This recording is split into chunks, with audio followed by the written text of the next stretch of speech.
ஆண்டவர் இயேசு கிறிஸ்துவில் பிரியமான சகோதர சகோதரிகளே, கிறிஸ்துவின் சமாதானம் உங்களோடு இருப்பதாக. இயேசுவின் இன்றைய இறைவாக்கு சற்று வித்தியாசமான ஒரு ஓமையை நமக்கு தருகிறார். பொறுப்பற்ற ஒரு ஊழியன், அந்த பொறுப்பற்ற ஊழியன் அவனுடைய கணக்குகளை சரியாக வைத்திருப்பதில்லை என்பதை கேள்விப்பட்டு தலைவர் கூப்பிட்டு அவனுடைய கணக்குகளை எல்லாம் ஒப்படைக்க சொல்லுகிறார். அவன் ஒப்படைக்க வருகின்ற போது அவன் ஏராளமான ஊழல்களை செய்திருக்கிறான். எனவே அவனுடைய கணக்குகளை பார்த்து எப்படியாவது தலைவர் இந்த பொறுப்பற்ற ஊழியனை வெளியே தள்ளிவிடுவார் என்பது அவனுக்கு தெரிகிறது. எனவே அவன் அந்த அநீத செல்வத்தை பயன்படுத்தி கொண்டு புத்திசாலித்தனமாக நடந்து கொள்கிறான். 100 மூட்டை கோதுமை என்பதை 50 மூட்டை என்று எழுத சொல்கிறான். 80 மூட்டை 80 குடம் எண்ணெய், 100 குடம் எண்ணெய் என்பதை 80 குடம் என்று எழுத சொல்கிறான். இவ்வாறு அவர் எழுத சொல்வதனால் அவன் பிறர் வேலையை விட்டு வெளியே செல்லுகின்ற போது எப்படி இவர்கள் தங்களை ஏற்றுக்கொள்வார்கள் என்பதற்கு வழிவகை செய்து கொள்கிறான். இந்த முன்மதியோடு நடந்து கொண்ட இந்த ஊழியனை தலைவர் மெச்சிக்கொள்வதாக இறைவாக்கு சொல்லுகிறது. இங்கே ஆண்டவர் சொல்லுகின்ற விஷயம், இந்த உலகினுடைய மக்கள் நடந்து கொள்கின்ற அந்த முன்மதி, புத்திசாலித்தனம், அது செல்வமாக இருக்கலாம், அது நஷ்டமாகின்ற பொருளாக இருக்கலாம், அதை பற்றியெல்லாம் இங்கே பேச்சு இல்லை. இந்த உலகத்தினுடைய மக்கள் எப்படி தாங்கள் வாழ வேண்டும், வாழுவது என்பதை புத்திசாலித்தனமாக வாழ கற்றுக்கொள்கிறார்கள். அவ்வாறே ஒளியின் மக்கள் கடவுளின் இடத்திற்கு செல்லுவதற்கு தேவையான சொத்துக்களையும் முன்மதியோடு பெற்றுக்கொள்கின்ற அந்த புத்திசாலித்தனத்தை கற்றுக்கொள்ள வேண்டும்.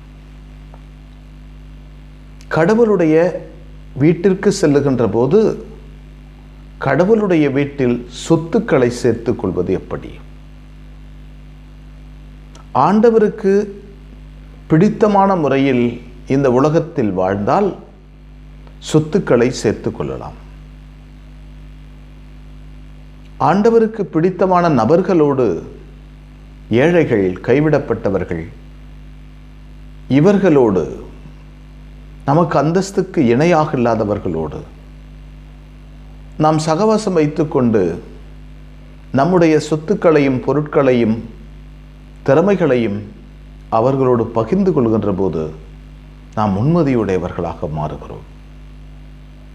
எனவே நம்முடைய இந்த உலகத்தில் கிடைத்த பொருளாக இருக்கலாம், பணமாக இருக்கலாம், சொத்தாக இருக்கலாம், திறமைகளாக இருக்கலாம், அறிவாக இருக்கலாம், சிறந்த பதவிகளாக இருக்கலாம், இவைகள் அனைத்துமே நாம் கடவுளுக்கு பிரமாணிக்கமாய் இருப்பதை ஒவ்வொரு நாளும் நாம் சரிப்படுத்திக் கொள்ள வேண்டும், நிர்ணயித்துக் கொள்ள வேண்டும்.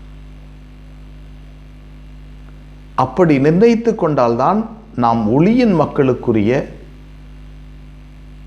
ஒரு குணாதிசயத்தை நாம் பெற்றுக்கொள்ள முடியும்.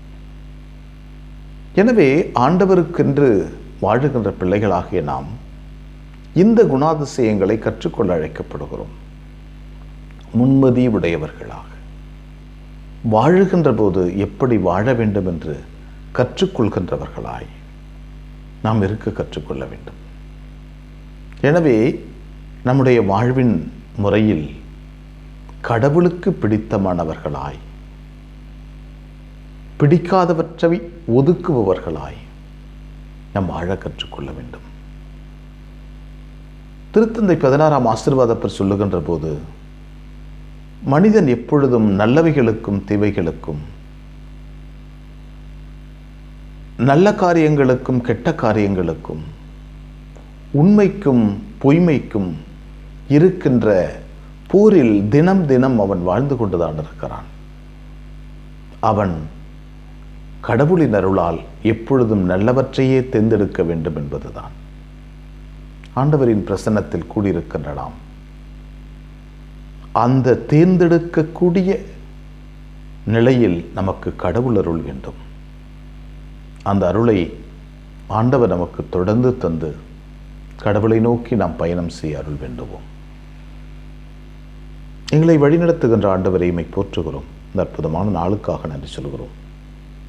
எங்களுக்கு நீர் கொடுத்த வல்லமைக்கு நன்றி, அருளுக்கு நன்றி, ஆசீர்வாதங்களுக்கு நன்றி, தோழமைக்கு நன்றி ஆண்டவரே. எங்கள் வாழ்க்கையில் நாங்கள் நல்லவைகளை தேர்ந்தெடுக்க, உண்மைகளை தேர்ந்தெடுக்க, ஆண்டவருக்கு பிடித்தமானவற்றை தேர்ந்தெடுக்க, பிடிக்காதவற்றை ஒதுக்க எங்களுக்கு வரம் தாரும். அதன் மூலமாக நாங்கள் உமக்கு பிரியமானவர்களாக, முன்மதியுடைய ஒளியின் மக்களாய் இந்த உலகத்தில் வாழ்வோமாக. அனைவரையே எங்கள் அன்பு தாயே, திருமகனிடம் எங்களுக்காக இடைவிடாது பரிந்து பேசும். ஆமீன்.